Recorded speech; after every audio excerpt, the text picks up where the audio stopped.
Bonjour, bonjour, me revoilà avec un nouvel article qui est pas nouveau parce qu'en fait c'est un des premiers articles que j'avais écrit en été 2023 et j'avais pas osé le publier à l'époque. Et puis j'ai eu récemment une suggestion de le ressortir et voilà, avec une magnifique illustration de rouge-gorge qui n'a rien à voir avec le schmilblick, tu vas t'en rendre compte. Enfin un peu, mais pas trop quand même. Donc attention, ça commence avant que je rencontre Jésus. À ce moment-là, je suis chrétienne, mais je sais pas quoi faire de l'information. Apparemment, on a un Dieu génial, mais j'ai l'impression qu'il est super loin et pas franchement motivé pour m'aider. À moins que ce soit moi qui sois pas motivé pour l'entendre et m'ouvrir à son amour, on va savoir.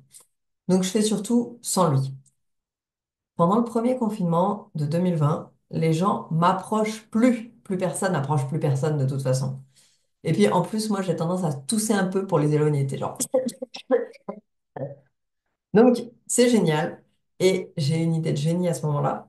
Plus besoin de mettre de soutien-gorge. Personne n'est assez prêt pour voir quoi que ce soit. Hé, hé, hé. Et donc voilà, je suis libérée, délivrée. Je me balade sans soutien-gorge. La rebelle. Le confinement fini, j'ai du mal à en remettre. Puis de toute façon, si on y réfléchit, c'est pas juste. Les mecs, ils en mettent pas et on voit carrément leurs tétons sous leur chemise. Alors bon. Et puis, je suis carrément d'accord avec tous les arguments féministes bien à la mode du moment. C'est pour qu'on ait toute la même poitrine, alors que c'est pas le cas. Ça cache la biodiversité des seins. Tu parles d'un problème. C'est pour te faire ressembler à l'image idéale de la femme imposée par la société. C'est beaucoup mieux de montrer tes seins à tout le monde, d'ailleurs. C'est super cher pour rien faire. Bon, quand t'as compris que c'est ton papa céleste qui te refile des thunes, c'est pas pareil. Ça sert à rien si t'as une petite poitrine qui se tient toute seule. Et puis, de toute façon, les mecs, ils ont qu'à pas regarder tes tétons. Les pervers. Bon, tu vois un peu l'idée. Donc, je finis par me convaincre de ne pas en remettre. Parfois, je me sens un peu à poil quand je suis au milieu des gens. Mais c'est pas grave, je vais m'habituer. J'ai plein de copines très chouettes qui portent pas de soutien-gorge et elles le vivent très bien. Après quelque temps, je vais même en cours, c'est-à-dire bosser avec des ados, sans soutien-gorge. Les soutiens-gorge, c'est pour les faibles. Moi, la super rebelle. Et puis bon, janvier 2023, je rencontre Jésus et c'est dans cette chouette période d'hiver où j'ai tellement de vêtements que soutien-gorge ou pas, tu vois pas la différence. Et quelques mois plus tard, vers avril, je pense, 2023, je fais un rêve où je me retrouve torse nu devant mes élèves. What? Ça me travaille un peu parce qu'en réfléchissant bien, j'avais déjà fait plusieurs fois ce genre de rêve avant de rencontrer Jésus, où il se trouve que d'une manière ou d'une autre, mes élèves voient mes seins. Mais non, mais qu'est-ce que c'est que ces rêves à la con? Alors, je profite de mon intimité naissante avec Jésus et je lui en parle. Je lui demande d'où ça sort ce truc absurde. Puis quelques temps après, il y a la pensée, tu te sens à poil en cours, qui me traverse l'esprit comme une réponse à la question. Ah ouais, c'est vrai ça. Saperlotte. Là, quand je dis saperlotte, c'est pour faire un progrès en vocabulaire. C'est juste sous tes yeux. J'espère que t'es ébahi.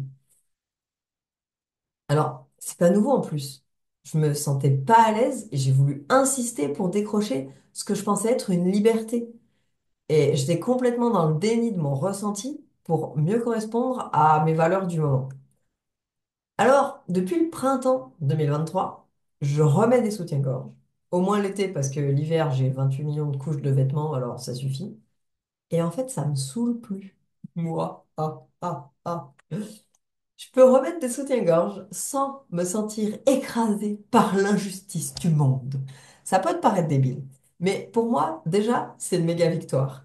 J'avais l'impression que la liberté, c'était de ne pas mettre de soutien-gorge, mais en fait, la vérité, c'est que j'étais pas libre d'en mettre. Si j'en mettais un, j'avais l'impression de céder à une société patriarcale oppressante. C'est terrible. Si, c'est terrible, crois-moi, je t'assure. Alors, je fais plus ce genre de rêve bizarre depuis. et ça manque pas. C'était pas des cauchemars, genre angoisse horrible, hyper mal à l'aise, sentiment d'horreur qui te poursuit après ton réveil. Mais c'était pas génialement agréable non plus, tu vois. Avec le temps, j'ai découvert qu'il ne s'agit pas de pas se montrer parce que c'est mal et t'allumes tous les mecs. Je dis pas que c'est une idée brillante d'allumer tous les mecs, mais c'est pas vraiment le problème ici. Il s'agit pas de te cacher et d'avoir honte de ton corps. En fait, tout simplement, c'est le corps que Dieu a façonné pour moi. C'est pas un boulet dans lequel je suis coincée. C'est un trésor, quelque chose de magnifique, qui a de la valeur et qui doit pas être exposé à tous. Enfin, ça dépend quel morceau. Le petit doigt, ça va. Regarde, mon petit doigt, il a poil. Wouhou! C'est torsu. Je m'égare.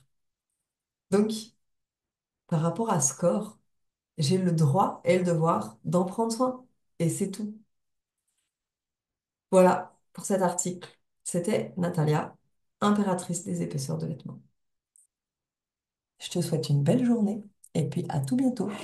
Et je vais cliquer sur mon bouton parce qu'il est sur l'autre écran. Alors, je...